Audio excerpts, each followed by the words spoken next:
I'd like to introduce Dr. Ronenn Roubenoff. Ronenn was the person that proposed Mobilise-D way back in 2017 and was the co-lead. I had the pleasure of working with him for the first 4 years of Mobilise-D. He stepped away, but we're delighted to welcome him back to give us his perspective of then and now. Thanks, Ronenn. Thank you, Lynn, and it's great to see everyone here again.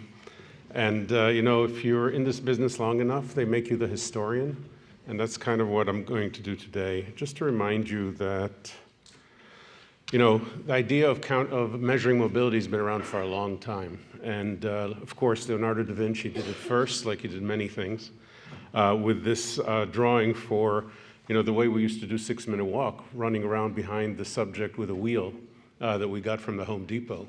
And in fact, that's what he invented. And then Abraham Louis Perlet actually created the first wearable device to measure steps in 1780.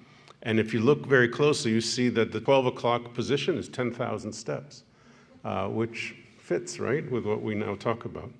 The idea of counting steps more recently, of course, goes back to 1965 in Japan, where Professor Hatano was worried about the growing obesity of the Japanese population. He should have come to America.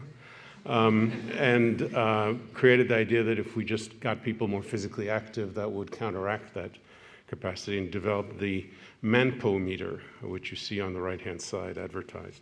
And of course, we've come a little bit further since then, but we've also developed the concept that this matters for medical endpoints that we all care about, for hard endpoints such as survival and disability and so on.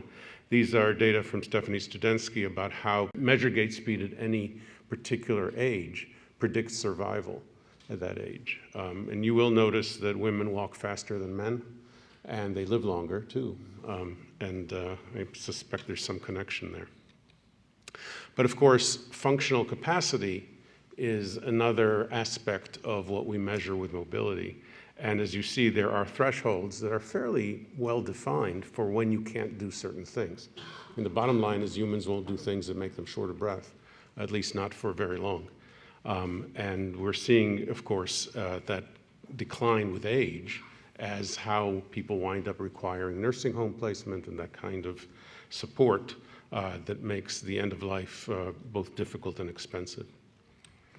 So, of course, the idea that Lynn was telling you about how the private-public partnership came about was around all of these issues, and the idea that no single industrial company in pharma would be able to do this alone led to the notion of trying to do it as a consortium, which we had done before for other kinds of, quote, pre-competitive situations where there is an opportunity for everyone to learn together and then create something that would give us a new playing field for capabilities in drug development.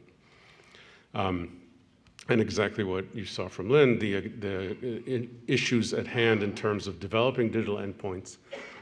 Technically, by 2017, when we started this, the technical validation had come a fair ways, but the regulatory acceptance had become the new bottleneck. And that's really what we were after trying to fix with Mobilise-D, and where I think Mobilise-D is going to have a big impact in the coming years. So just to take you through this a little bit, at Novartis, where I was working, we started our first mobility assessments in 2011, and by 2015, we're on our 3rd generation device.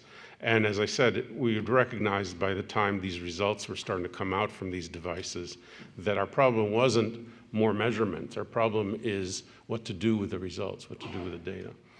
And you know, it's very clear in almost any career that it's smarter to be lucky than it's lucky to be smart. And that's, I think, what happened here. The Innovative Medicines Initiative, as you all know, is a joint undertaking of the European Union and the European Federation for Pharmaceutical Industry, FPIA. And at that time, several things happened that coalesced together to make Mobilise-D feasible. One of them was that the head of FPIA at that time was the CEO of Novartis, Joe Jimenez. Second thing was that the IMI was reaching a point where they had the worst possible bureaucratic outcome, unspent money, and nowhere to put it.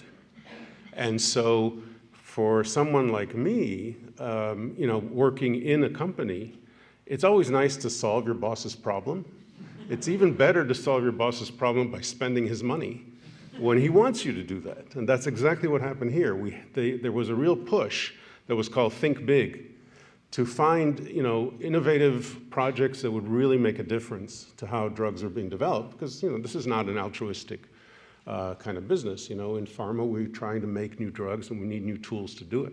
And that's what Diamond was already kind of coalescing into when all of a sudden there was this pull for spending the money, and that's how Mobilise came about. So in January, we'd written this abstract, and then there was a meeting about how to make big bang type projects. And by September, we had full sign-on from FPA.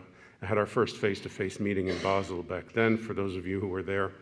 And then we had the first call published in November of 2017. By February of 2018, 8 consortia had applied. There were 3 finalists, and of course, Mobilise-D was the one that was selected.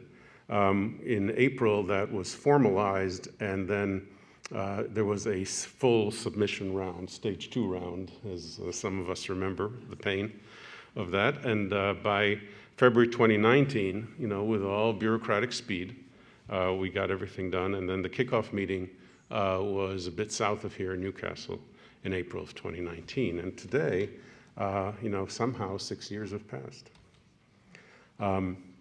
So you saw this picture already from Lynn. This was the kickoff meeting then.